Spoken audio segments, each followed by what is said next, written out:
Graças e paz, irmãos, mais uma escola dominical. Eu tive o privilégio de ser recomendado para ministrar a aula de hoje, em que nós vamos falar de um tema muito contemporâneo, que é aquele tema que diz respeito ao status moral dos animais.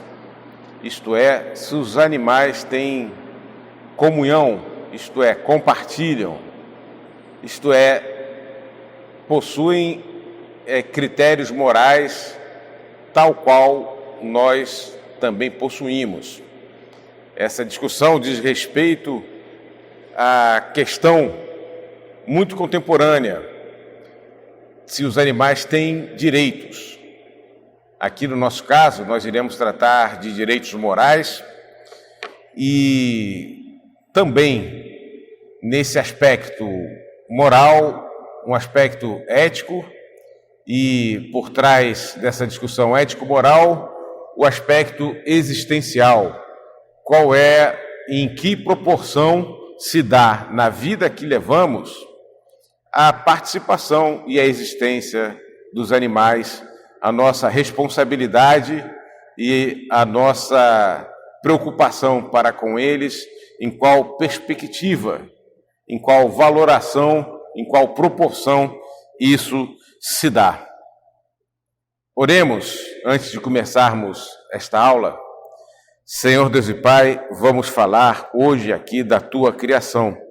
A criação, Senhor Deus, que Tu nos destes para cuidar. A criação sobre a qual Tu estabelecestes a humanidade, os Teus filhos, criados, ó Deus, e dentro da qual, ó Deus, tramita, ó Deus, caminha a Tua igreja, a obra redentora, o fruto da obra redentora do Teu Filho, Jesus Cristo, Senhor. Senhor Deus e Pai, nós adoramos a Ti, Senhor, e louvamos o Teu nome por esta possibilidade de deleitarmos as nossas almas, ó Deus, na Tua vontade, ó Deus, para com as nossas vidas em relação à Tua criação, Pai. Sê conosco, abre o nosso entendimento, é a nossa oração em nome de Jesus, Teu Filho amado. Amém. Um texto que nós classicamente conhecemos, mas para o qual nós não temos a atenção retomada quanto ao aspecto da posição do homem na criação, é aquele do Sermão do Monte, lá em Mateus, em que Jesus, ao recomendar aos seus discípulos que olhassem os lírios do campo, ele fala o seguinte: ora, se Deus veste assim a erva do campo, que hoje existe e amanhã é lançada no forno, não fará muito mais por vocês, homens de pequena fé? Esse texto ele nos remete a uma ideia, a uma verdade mesmo, de que para Deus há uma primazia do homem enquanto criação dele em relação ao restante da criação. Mas um outro texto que também é muito citado, não só na igreja, mas também muito citado pelas pessoas do mundo quando querem se referir ao comércio religioso, é o texto que fala da purificação do templo, quando Jesus entra no templo e expulsa os vendilhões do templo. Ele entra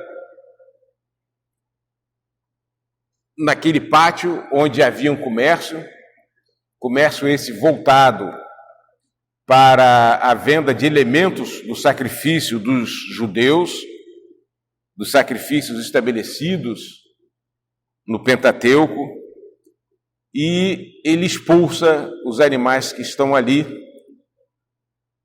que eram animais usados como comércio dos vendedores. Se você for olhar bem o texto, ele fala que Jesus chicoteia os bois e outros animais no seu trabalho e no seu ímpeto de expulsá-las do templo, juntamente com os vendilhões. Mas quanto às pombas, que também eram oferecidas em sacrifício, Jesus não os chicoteia. Ele faz uma exortação, ele faz uma ordem, ele emite uma ordem aos vendilhões para que retirasse aquelas pombinhas dali. Isso traz implícita uma noção, uma prática de Jesus de proporcionalidade quanto ao trato dos animais, respeitando a estrutura física deles, de modo a não causar como diremos, uma violência maior do que eles poderiam suportar. E a aula de hoje trata sobre isso. Do que nós tratamos aqui? Nós tratamos de uma discussão corrente, que já é uma prática de vida de muitas pessoas, que causa muita espécie para outras, de considerar o animal participante da nossa comunidade moral. Há um aspecto legal nisso, de coibir a crueldade contra os animais, mas há um aspecto ético, moral e existencial também, na medida em que cada vez que essa perspectiva de comunhão moral com os animais se torna corrente na nossa sociedade, nós terminamos por verificar uma valorização dos animais além daquela que lhes é devida. Então, vocês conhecem pessoas que gastam fortunas com animais, com os seus animais domésticos. Existe toda uma indústria, até a indústria estética dos animais. Existem pessoas que contratam babás para ficar com o filho em casa, para que eles possam passear e experimentar momentos aprazíveis com seus animais no calçadão, ou na Quinta da Boa Vista, ou em algum outro lugar. A expressão pai de pet, na perspectiva de que considera-se uma relação filial com os animais, é muito comum. E isso nos soa, de um certo modo, desproporcional. E aqui, o propósito desse estudo é realmente nós verificarmos qual é a perspectiva bíblica e evangélica sobre esse tema. Então, nós vamos verificar aqui essa perspectiva bíblica e evangélica sobre o status moral dos animais e vamos compará-las com as outras perspectivas correntes, fazendo uma crítica delas ao final. Bom, recentemente esse movimento se inicia na década de 70 e nós podemos indicar alguns marcos, como o livro de Peter Singer, chamado A Liberação Animal, em que ele argumenta a favor da igualdade na condição dos animais em relação aos homens, concluindo pelo reconhecimento do direito dos animais. Quer dizer, os animais seriam portadores de direito. Surge também nessa época a famosa ONG PETA, que faz protestos. Eventualmente nós vemos esses protestos na imprensa, essa ONG chamada PETA, que significa People for Ethical Treatment of Animals, pessoas pelo tratamento ético dos animais. Outros autores, como Stephen Clark, também fazem a proposta desse novo status para os animais. Ele escreve um livro chamado A Condição Moral dos Animais. Porém, essa discussão é muito mais antiga e essa discussão milenar remete-nos já a tempos remotos já da história humana. Nós temos os relatos de que Aristóteles, Pitágoras já tratavam disso. Aristóteles fazia vivificações quer dizer, ele cortava órgãos de animais vivos e também fazia dissecações, que é cortar órgãos de animais, corpos de animais mortos.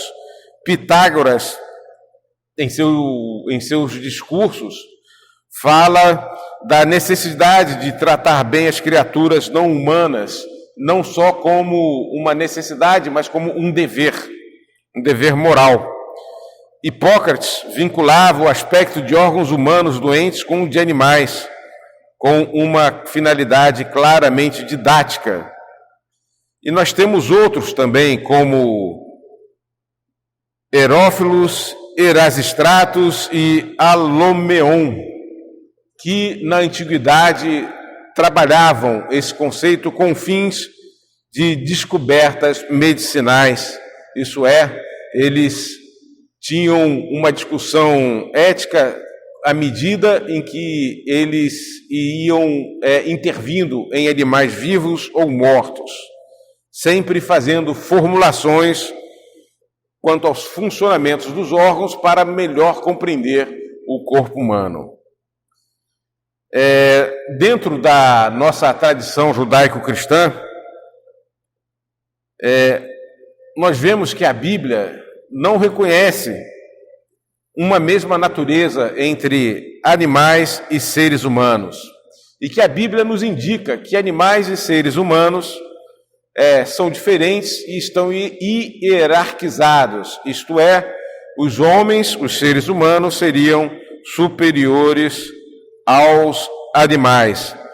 Contudo, existem divergências na história da igreja quanto a esse ponto, embora essa posição seja majoritária, prevalecente e padrão. Assim, por exemplo, Basílio de Magno, no século IV, orava pela salvação de homens e de animais. João Crisóstomo insistia no dever de demonstrar bondade aos animais, também do século IV. Já Isaac o Sírio, no século VII, fala da piedade como sendo o coração amoroso, que tem repulsa pelo sofrimento animal. Então, o cristão piedoso, ele tem um sentimento de repulsa pelo sofrimento dos animais. O mais conhecido de todos é Francisco de Assis, do século XII, que reivindica realmente os direitos dos animais.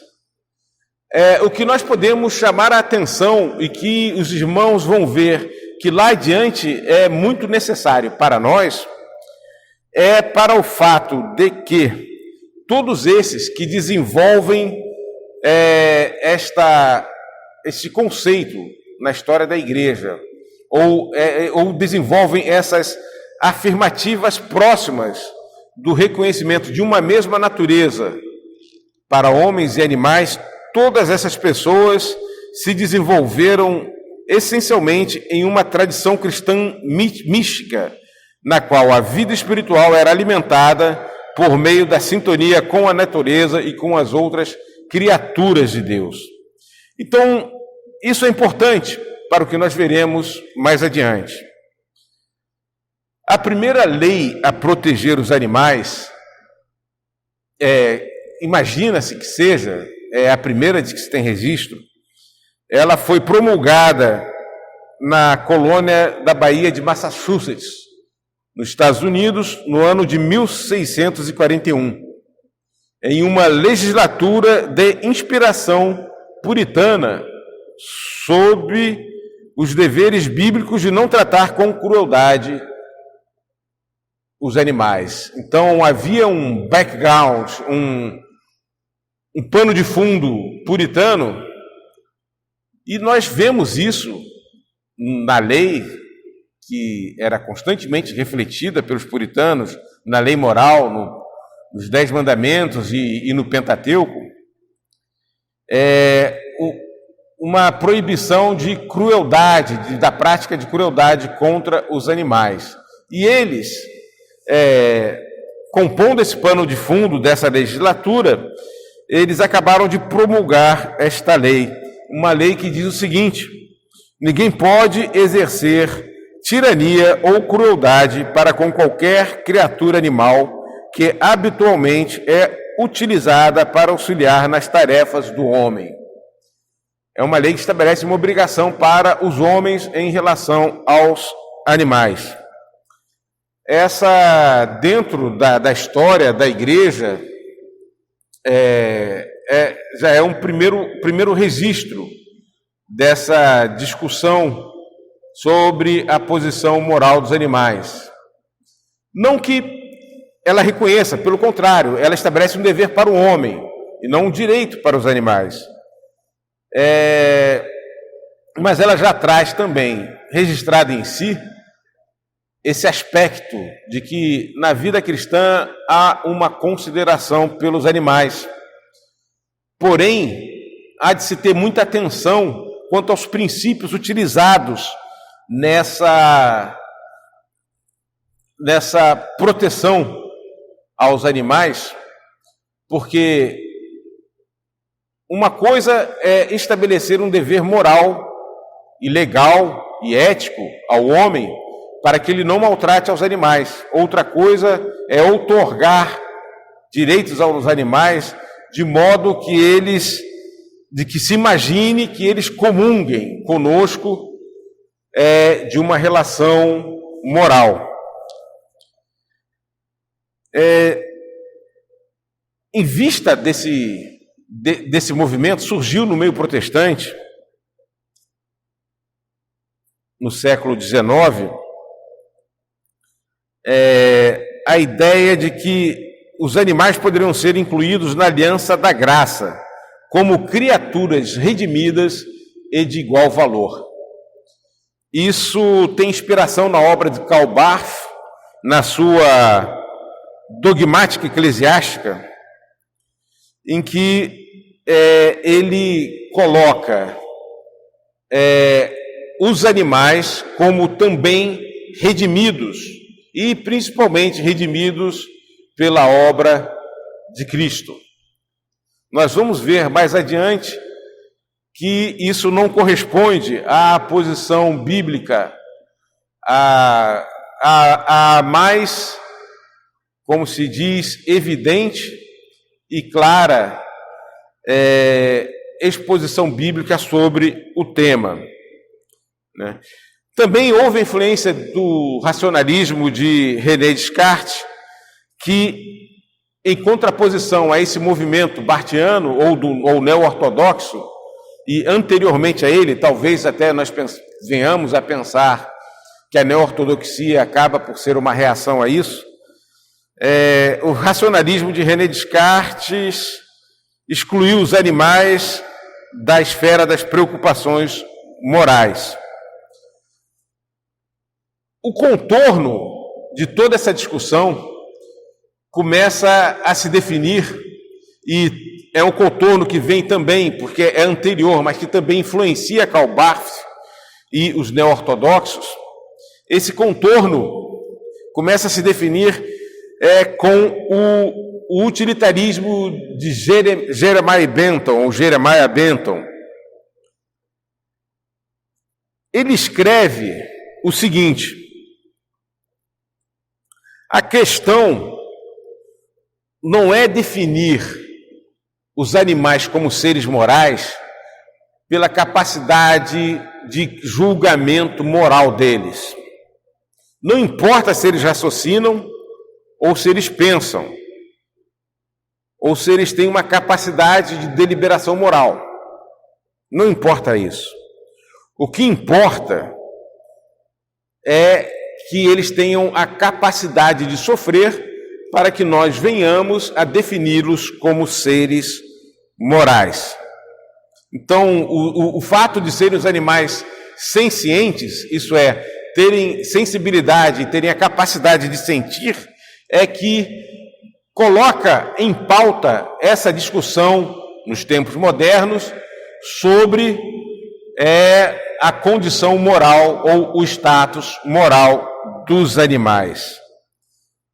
Ele coloca essa questão e ele a estabelece.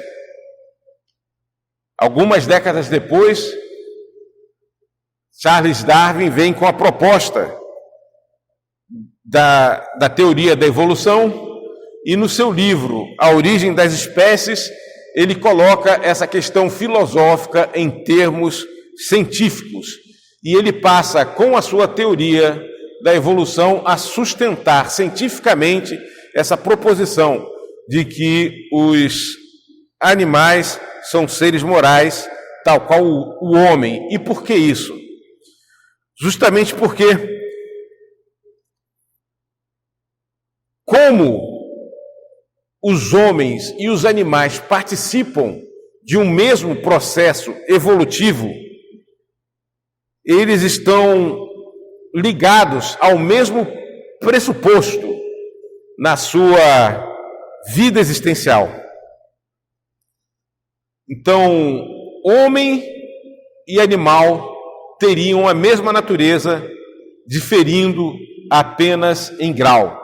Essa é a perspectiva chamada materialista, segundo a qual homem e natureza, homem e animal teriam a mesma perspectiva, teriam a mesma natureza, e essa natureza colocaria homens e animais no mesmo patamar de status, ou no mesmo status de moralidade. A partir daí, trava-se então a discussão como nós a conhecemos hoje, trazendo também no seu bojo tudo aquilo que foi historicamente construído. Assim é que essa perspectiva materialista tem seus aspectos anteriores a Darwin e depois, mas antes mesmo de Darwin, ela já começa a surgir em certas colocações de filósofos renascentistas ou de pensadores renascentistas. Maquiavel disse que os seres humanos são como animais, e Montaigne disse que os animais silogizam assim como os homens. Mas a grande diferença vem a partir de Darwin, né? Segundo Darwin, muitos pensadores afirmam que a humanidade difere apenas em grau e não em natureza em relação aos animais. Isso afetou dramaticamente a ciência, a biologia e a psicologia modernas. Darwin afirmou que o homem é um animal superior, mas a diferença consiste apenas em graus. Tanto seres humanos como animais possuem sentidos, intuições, emoções, capacidade de amar, memória, atenção, curiosidade e raciocínio. A única diferença é que os humanos têm poderes mentais mais fortes, porque possuem linguagem mais perfeita que os animais. Vejam então que aí já está estabelecido o dissenso e é lançada por Darwin a base das considerações de uma capacidade deliberativa dos animais, porque quando se fala que os animais têm sentidos, intuições, emoções, memória, curiosidade e raciocínio, o que se está a se falar é que eles são detentores de órgãos de deliberação moral e de conhecimento moral. Bom, ele coloca isso, mas isso não é tão verdadeiro. Essa perspectiva que ele coloca é uma perspectiva bastante superficial. Há necessidade, para provar a diferença de graus entre homens e animais, de se provar a existência do intermediário entre eles. E isso, dentro da discussão geral da teoria da evolução, não foi comprovado. É o chamado elo perdido, que é um dos calcanhares de Aquiles, é um dos grandes defeitos da teoria da evolução. Nós teríamos que provar a existência do intermediário entre os diferentes graus. E há um outro elemento de refutação também, que é o seguinte: o fato de termos elementos comuns com os animais, como esses que ele relata, de os animais o terem também, não significa que nós tenhamos a mesma natureza dos animais. E por que isso? Porque é possível que duas coisas de natureza diferente venham a ter muitas coisas em comum, mas uma não terá propriedades ou características das outras. Por exemplo, um carro e uma bicicleta têm rodas, mas o carro tem motor. E isso estabelece uma hierarquia quanto ao poder e à motricidade, e a capacidade de fornecer energia ao motor de cada uma delas. O carro tem um motor a combustão, a bicicleta é um motor mecânico por força humana. Tem elementos em comum, ambos têm rodas e direção, ambos têm assento, ambos têm correia, mas não são da mesma natureza. Então, uma diferença em grau aparente superficial está em uma. E na outra, o que você tem é uma natureza profunda e real. Quer dizer,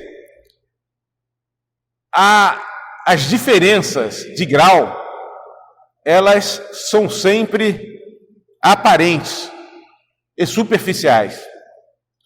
Mas quando nós vamos ver a diferença de natureza, elas vão ser sempre profundas e reais. Por quê? Porque a diferença em graus vai ser sempre uma diferença de quantidade.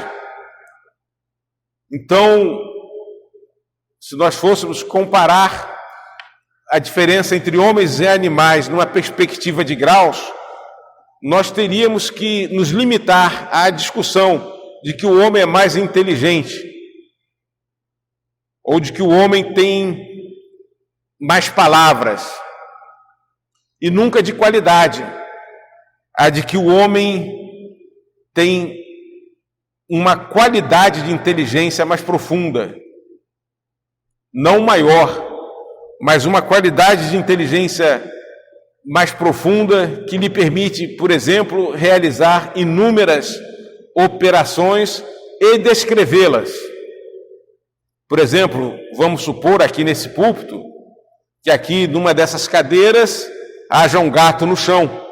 Esse gato calcula a força dele para pular para cima da cadeira. O que ele fez? Uma operação trigonométrica, mas ele não sabe disso. Eu que sou humano, sei disso, que eu estudei trigonometria. Mas aquele que não é humano, como um animal, ele faz isso sem saber que está fazendo uma operação trigonométrica.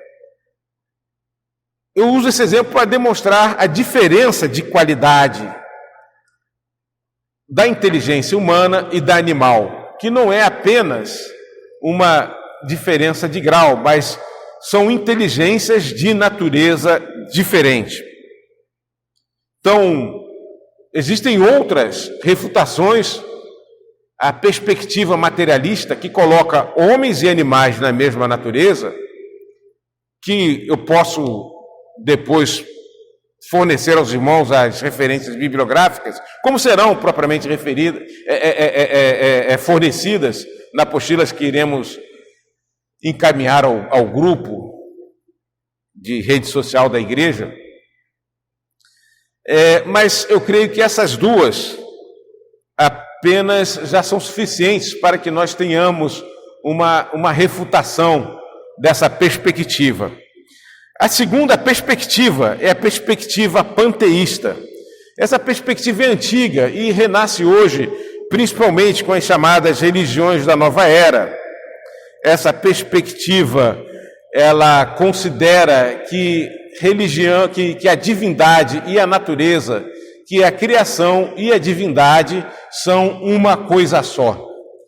Então, nesse aspecto, nós teríamos sim a mesma natureza dos animais e, de forma muito mais profunda, de outros elementos da natureza, da criação, nós teríamos a mesma natureza deles e que, por isso, nós teríamos obrigações morais para com eles. Não é difícil refutar essa perspectiva, mas ela é muito presente. Por exemplo, em Star Wars, no filme O Império Contra-Ataca, o Yoda, mestre Yoda, ele tem uma fala que emblematiza isso muito bem. Ele diz: meu aliado é a força. Que aliado poderoso! A vida a cria e a faz raiar. Sua energia nos cerca e nos une. Sinta a força ao seu redor, bem aqui, entre você e eu e a pedra. Então, na cultura popular foi bem disseminada essa perspectiva de sermos todos um só com a natureza, a ideia da Gaia e as ideias também prevalecentes no chamado ecofeminismo e também no feminismo profundo, hoje tão presentes, principalmente nos meios universitários. A refutação é evidente em seus aspectos. A natureza não tem elementos de divindade. Por exemplo, a segunda lei da termodinâmica nos fala com bastante clareza de que o universo perde energia a cada tempo. Se o universo fosse eterno, ele não perderia energia. Uma das características da divindade é a sua eternidade, infinitude. E o universo, ele se expande, não é infinito. E há até pessoas que dizem que o universo se retrai, que a criação se retrai. Não há características na criação de elementos genéticos que a identifiquem em toda ela. Você tem uma multiplicidade de seres, de criaturas que são complexas, e outra multiplicidade de seres e criaturas que são específicas. Existem coisas específicas, existem coisas complexas e existem coisas específicas e complexas. E essas sim são viventes, e somente elas possuem códigos genéticos que a especifica que tipo de ser vivente eles são. Então, por exemplo, um cristal, um polímero e outros elementos aleatórios não podem ser considerados organismos, ou não podem ser considerados da mesma natureza do homem. Historicamente, nós temos o registro do dano que é confundir as figuras de divindade e humanidade em uma pessoa. Os imperadores cruéis, que invocavam a sua natureza divina, os líderes fanáticos de seitas, que se confundem com o Criador, todas essas são experimentações panteístas, levadas ao extremo, que acabam por manifestar a falácia de considerar natureza divina e o homem como integrante de um todo divino em que tudo é Deus e Deus é tudo. E finalmente, irmãos, a nossa perspectiva cristã, que é essa perspectiva bíblica. No texto que os irmãos receberão, os irmãos verão, eu não me deterei aqui, sobre a divisão dentro do cristianismo sobre essa perspectiva. Quer dizer, a perspectiva cristã é dividida entre a dos neo-ortodoxos e a posição bíblica, tal qual nós a exporemos agora. Homens e animais receberam sim a mesma bênção na criação de Deus. Nós vemos isso em Gênesis. E a Bíblia fala de semelhanças entre animais e homens. Nós temos isso daí no texto de Eclesiastes, capítulo 3, verso 19, em que está dito o seguinte. Na minha versão é a Nova Almeida atualizada, em que se diz o seguinte: porque o mesmo que acontece com os filhos dos homens, acontece com os animais. Como morre um, assim morre o outro. Têm todos o mesmo fôlego de vida, e o ser humano não tem nenhuma vantagem sobre os animais, porque tudo é vaidade. Então, a Bíblia nos fala que existem semelhanças existenciais, sim, entre nós e os animais, mas ela revela muitas características especiais dos seres humanos. No relato da criação, apenas o homem é criado à imagem de Deus. Apenas o homem é criado à semelhança dele. No relato da criação, nós vemos em Gênesis 2:7, apenas o homem é dotado de uma alma eterna. Nós veremos na Bíblia, meus irmãos, em Efésios 1:18, que o homem tem entendimento, consciência, em Romanos 2:15, quando Paulo fala da consciência daqueles que ainda não ouviram o Evangelho, que há ali sim um órgão de conhecimento que apenas o homem tem e que os animais não possuem. Um órgão de conhecimento ético e moral. Leia depois, então, esse texto do capítulo 2 de Romano. E há uma história na Bíblia que fala de uma memória moral. Nós vemos isso, que a Bíblia diz que apenas o homem tem memória, o ser humano tem uma memória de caráter moral, que é quando aquele copeiro que teve seu sonho interpretado por José se lembra de José após ter se esquecido dele por 2 anos. Ele fala claramente que estava em falta com José. Ele fala: as minhas faltas me vêm à memória. Que faltas era essa falta dele para com José, que o havia ajudado a sair da prisão, o havia ajudado na interpretação do sonho, havia acalmado a alma dele e do qual ele se esqueceu. É uma memória moral que nós encontramos nos seres humanos especificamente e não a vemos nos animais. Somente a humanidade se torna sábia por inspiração divina. Somente Deus, nós vemos isso em Jó, dialoga com o homem, seja pela sua palavra ou pela natureza, seja pela ação do Espírito Santo, para torná-lo mais sábio. Muitos de nós, irmãos, sabemos que determinadas condutas que nós tomamos e que foram condutas acertadas, não teríamos como visualizar por nós mesmos, se não fosse a ação do Espírito iluminando o nosso entendimento para a compreensão da palavra. Nós temos histórias de bestas morais, homens com a consciência atrofiada, que após o seu encontro com Cristo e uma vida de oração e leitura bíblica, começaram a tomar decisões melhores. O que é isso, meus irmãos? A não ser a ação do Espírito Santo e a ação da palavra de Deus. Somente o homem é dotado desta possibilidade. Somente o homem pode ser trabalhado por Deus nesse sentido. Isso não é dos animais.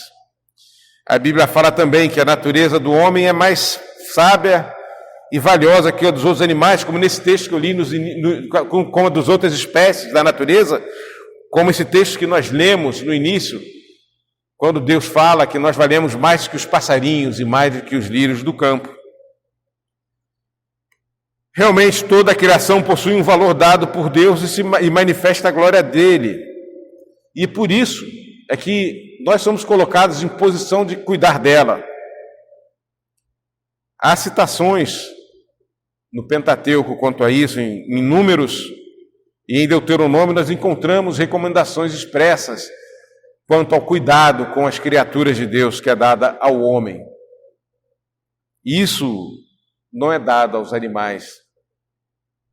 Os seres humanos e os animais possuem valor intrínseco aos olhos de Deus, mas o homem, dentro da natureza, ele tem uma função e ordem superiores aos animais. Vejam que é o próprio contrassenso. O homem estabelecer por lei, seja lei moral ou lei escrita, ou uma lei positiva no sentido proveniente de um trabalho legislativo, é um próprio contrassenso essa lei provir do homem, porque aí ele está exercendo uma função que os animais não têm. Ao fazer isso, ele já, por si, se diferencia dos animais quanto à sua natureza e à sua posição na ordem da criação, uma posição que vem por diferença de natureza e não de grau. O homem tem essa função. O que me parece, irmãos, e aqui nós já vamos para a nossa conclusão, é que os seres da nossa geração, os humanos da nossa geração, os nossos contemporâneos, eles estão exercendo o seu conhecimento ético-moral de uma forma desequilibrada. O John Frame, no seu livro A Doutrina da Vida Cristã, nos informa e expõe, no seu capítulo 21, sobre os órgãos do conhecimento ético e que também são órgãos do conhecimento moral. Ele os lista aqui: coração, consciência, experiência. Nós deliberamos decisões e considerações morais a partir dos seguintes órgãos: coração, consciência, experiência, razão, vontade, imaginação, emoções. E ele fala também, quando ele entra em emoções, sobre o chamado o jogo do patos, que é paixão mesmo. Ele trata também desse aspecto.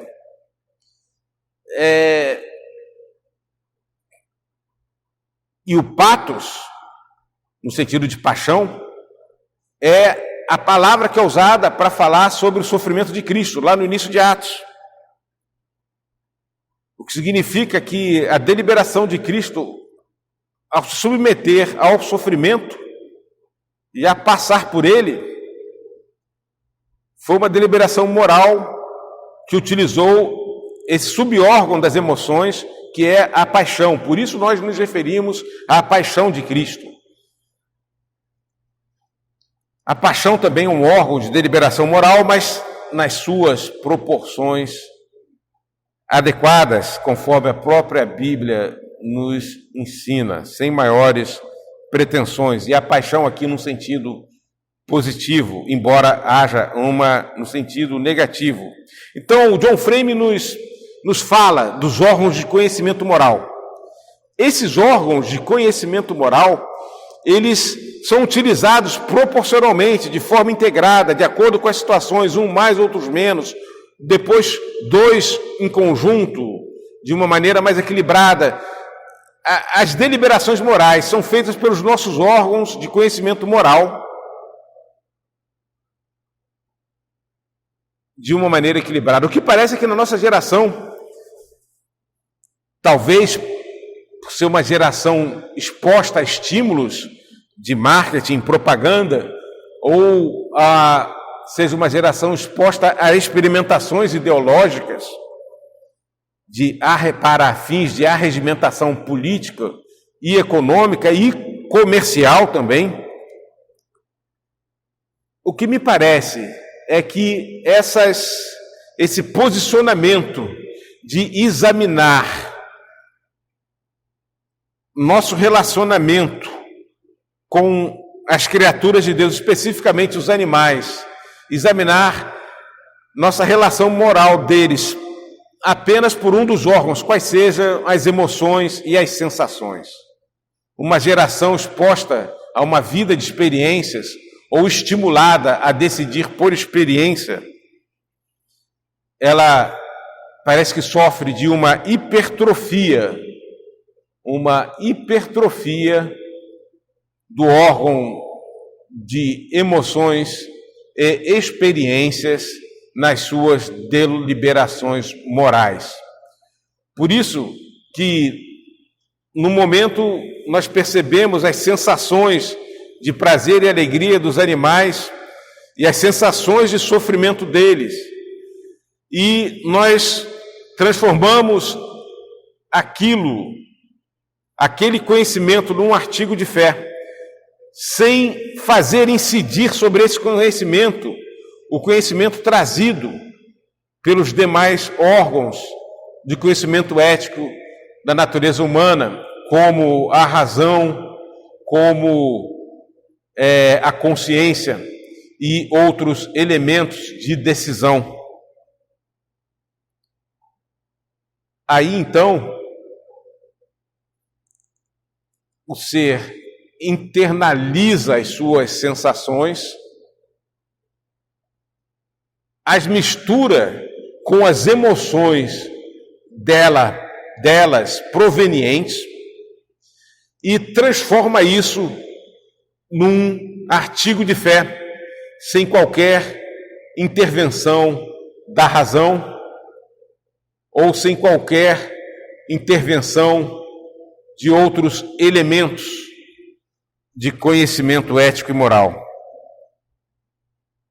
E aí ele decide isso.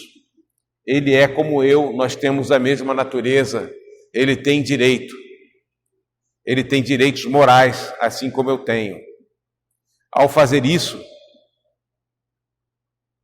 embora com o melhor dos propósitos, o ser humano, ele retira de dentro de si a capacidade ou o dever, melhor dizendo, o dever de agir com inteligência em relação aos animais. E o dever de agir com inteligência em relação aos seus sentimentos gerados nas suas relações com os animais. Então, nós temos uma obrigação bíblica clara de tratarmos bem os animais. Nós temos uma experiência histórica de inspiração bíblica, tanto na história da igreja, quanto em legislaturas e até pioneiras de inspiração bíblica, de evitar a crueldade para com os animais. Mas isso não quer dizer que eles estejam na mesma estatura moral que nós estamos. É cruel, é injusto para com eles considerarmos isso. Nesse aspecto, não teríamos que falar assim propriamente de uma injustiça para com eles, mas teríamos que considerar que seria uma forma de crueldade bem vestida para com eles, os convertermos em objetos de um fantasioso direito que apenas satisfaz artigos de fé produzidos por nossas emoções e experiências e que muitas vezes projetam as nossas deficiências afetivas. Como vimos, concluindo, direitos morais para os animais são errados. Isso não significa que não tenhamos um dever moral de abstenção e de punição da crueldade para com os animais. Isso tem mais a ver com a nossa preservação moral. Quanto mais cruéis formos com os animais, mais cruéis seremos conosco mesmo e com os outros. Quando Deus nos proíbe na Escritura de praticarmos crueldade contra os animais, Ele faz isso para evitar que a alma humana se abruteça ainda mais, se embruteça ainda mais. Quando Deus nos proíbe de sermos cruéis, essa proibição tem a ver com a nossa redenção. Toda proibição bíblica de crueldade, ela para com os animais, ela nos encaminha para a redenção em Cristo. E sua consequência, a consequência dessa visão redimida da nossa vida, com responsabilidades para com a criação, a consequência dessa visão é que beneficia as outras criaturas. Não há, assim, direitos morais dos animais, mas atitudes erradas que são praticadas contra eles. O problema da maldade do mundo, meus irmãos, ainda prossegue dentro do coração do homem. E não numa deliberação a ser resolvida por uma lei. Não adiantará nada a lei de proteção aos animais ou uma lei que reconheça direito aos animais se no coração do homem não houver essa posição